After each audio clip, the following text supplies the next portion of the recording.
12 दिसंबर 1911। इस दिन दिल्ली को भारत की राजधानी बनाने का ऐलान किया गया था।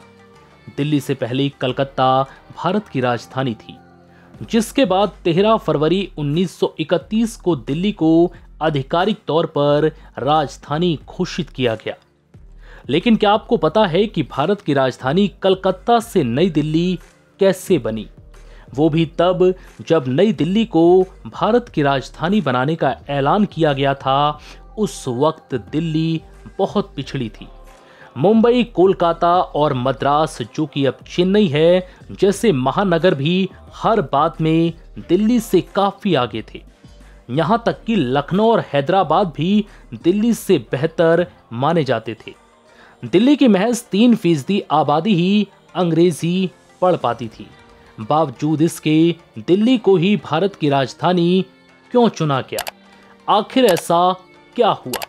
भारत के इतिहास में शायद ही कोई ऐसा शहर हो जो इतनी बार बसा और उजड़ा हो जितनी बार दिल्ली बसी और उजड़ी है। दिल्ली 3 से 3,500 साल पुराना शहर है, जिसे महाभारत काल में इंद्रप्रस्थ के नाम से जाना जाता था। दिल्ली पर गौरी, गजनी, तुगलक और खिलजी समेत कई मुगल शासकों का राज रहा है और आखिर में अंग्रेज आए। तो शुरू में अंग्रेजों ने भारत की राजधानी को कलकत्ता बनाया था। उस वक्त भारत आज के भारत से काफी बड़ा था।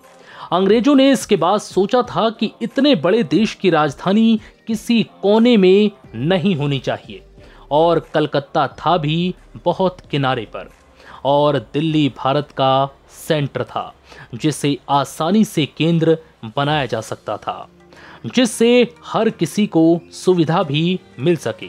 इसलिए 12 दिसंबर 1911 की सुबह करीब 80,000 से ज्यादा की भीड़ के सामने ब्रिटेन के किंग जॉर्ज V ने घोषणा की कि हमें भारत की जनता को ये बताते हुए खुशी हो रही है कि सरकार और उसके मंत्रियों की सलाह पर देश को बेहतर ढंग से प्रशासित करने के लिए ब्रिटेन की सरकार भारत की राजधानी को कलकत्ता से दिल्ली स्थानांतरित करती है। ये शब्द थे ब्रिटेन के किंग जॉर्ज V के, जो उन्होंने 12 दिसंबर 1911 की सुबह 80,000 से ज्यादा की भीड़ के सामने कहे थे। किंग जॉर्ज V ब्रिटेन के पहले राजा थे जो भारत आए थे। उनके साथ उनकी क्वीन मैरी भी आई थी। लेकिन क्या आपको पता है कि दिल्ली को राजधानी बनाने की एक और खास वजह थी? वो ये थी कि 1905 में जब बंगाल का विभाजन हुआ तो इससे अंग्रेजों के खिलाफ देश में विद्रोह शुरू हो गया। अंग्रेजों को डर था कि कहीं कुछ अनहोनी ना हो जाए। उस समय कलकत्ता ही भारत की राजधानी हुआ करती थी, लेकिन विभाजन की वजह से पैदा हुआ विद्रोह शांत होने का नाम नहीं ले रहा था, और इस दौर में स्वदेशी आंदोलन की आवाज भी उठने लगी थी। इसी वजह से अंग्रेजों ने दिल्ली को भारत की राजधानी बना दिया। उस वक्त किंग जॉर्ज V और क्वीन मैरी के लिए दिल्ली में दरबार भी सजाया गया था। इस दरबार में देश भर के राजे, रजवाड़े और राजघराने शामिल हुए थे।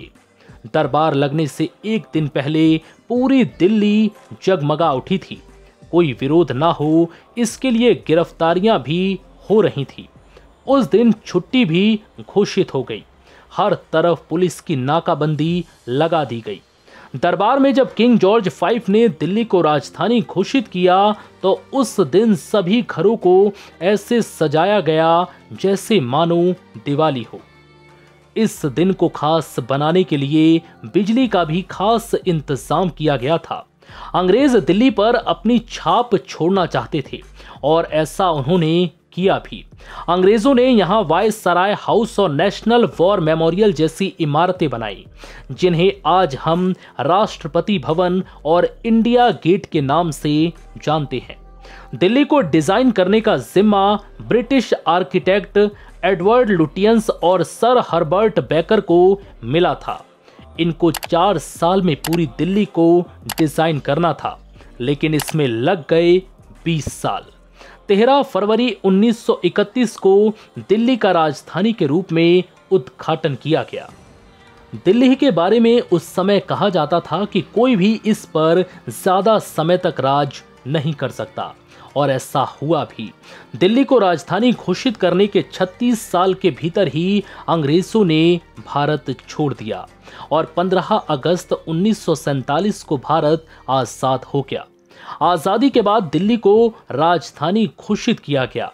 समय के साथ दिल्ली के 7 शहरों के नाम से मशहूर लालकोट, मेहरौली, सिरी, तुगलकाबाद, फिरोजाबाद, दीनपन्हा और शाहजहानाबाद आज खंडहर में तब्दील हो चुके हैं, जो दिल्ली के बसने और उजड़ने की कहानियां बयां करते हैं।